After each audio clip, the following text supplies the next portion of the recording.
Europe 1. Le grand direct des médias, Jean-Marc Morandini. Et le fait média du jour, c'est donc cette interview de Danny Boone accordée ce matin au Figaro, une interview vérité dans laquelle le comédien se livre sur ses rapports avec l'argent, avec la presse, le cinéma et même sur sa vie en Californie. Bastien Huyot, bonjour. Bonjour Jean-Marc. Merci d'être avec nous, vous êtes notre spécialiste média et c'est vrai que cette interview tout d'abord est un peu surprenante, on va dire. Oui, elle est surprenante parce qu'on sait que Danny Boone est l'acteur le mieux payé de France, mais il est aussi, on va le voir, un redoutable communicant qui sait parfaitement où il veut aller. Alors donc ça donne une interview au Figaro ce matin avec un titre particulièrement accrocheur.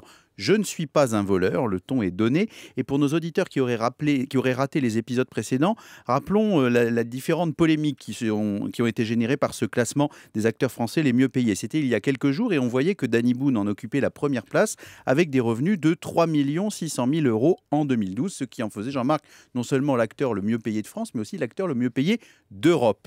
Et le 19 février, la journaliste du Figaro à l'origine de ce classement, Léna Luto, avait affirmé sur le plateau du Petit Journal sur Canal qu'elle avait été menacé par l'entourage de l'acteur en indiquant « Je n'ai pas arrêté de le solliciter ». Alors il a demandé à son porte-parole d'appeler la direction du Figaro pour demander que le palmarès ne paraisse pas. On est passé aux menaces et ça a fini par « Si on continue comme ça, il ne vous donnera plus aucune interview ». Pour quelqu'un qui est un comique, je trouve qu'il n'a pas beaucoup d'humour. Le ton était donné. Danny Boone était-il en colère contre le Figaro? Visiblement pas, puisque le revoici dans les colonnes du journal ce matin. Oui, c'est pour ça que c'est surprenant, parce que Danny Boone accorde finalement une interview au Figaro et il en profite pour remettre les pendules à l'heure. Oui, et ça c'est très très habile en termes de communication et c'est la force de la star, c'est de répondre à une interview de l'auteur du palmarès des rémunérations, donc quelqu'un qui ne l'a absolument pas ménagé, Jean-Marc. On sait d'emblée donc que ce ne sera pas ce qu'on appelle une interview de complaisance et la journaliste d'ailleurs revient immédiatement dès la première question de l'interview sur cette histoire de menace en disant quelques jours avant la publication du palmarès, votre entourage a contacté la direction de notre journal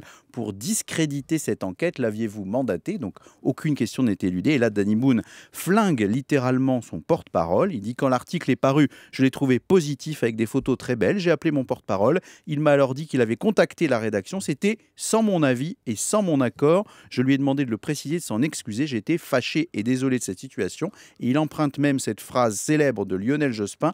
Cela ne me ressemble pas. Vous savez, c'était ce que Lionel Jospin avait dit quand il avait dit que Jacques Chirac était vieilli, usé et fatigué. Et ça avait déclenché une polémique. Il s'en était excusé en disant cette phrase. Cela ne me ressemble pas. Donc on emprunte aussi au champ de la communication politique. Il joue également franc jeu dans l'interview.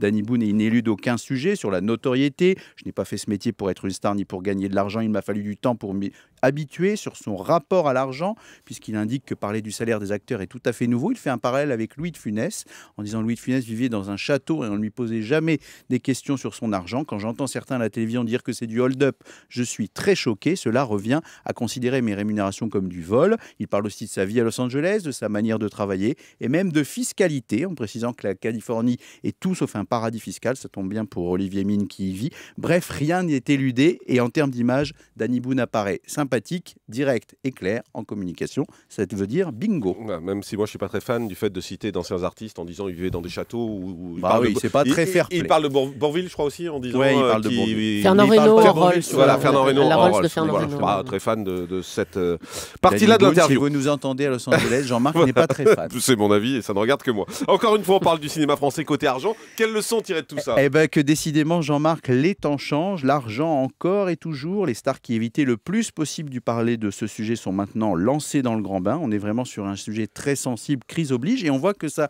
génère de multiples enquêtes. Par exemple, le Parisien Magazine, ce matin, titre en une, très chère actrice, enquête sur Catherine Fro, la star française la mieux payée. Pas un mot dans l'article sur le talent de la comédienne, mais tout sur son côté bankable et le business de Catherine Fro. On apprend notamment que la part de son salaire dans les films auxquels elle participe est de 8%. Un tabou français est bel et bien en train de tomber et les vedettes de cinéma jusque-là intouchables médiatiquement, elles étaient juste mises en cause quand il s'agissait de faits divers ou de problèmes fiscaux, sont maintenant totalement décortiquées sur le plan de leur train de vie, de leur rémunération et de leurs habitudes. C'est un vrai changement. De quoi en cette veille de week-end, Jean-Marc, leur faire méditer cette phrase de Jules Renard, l'argent ne fait pas le bonheur, rendez-le. Merci beaucoup. Bastien Huyot.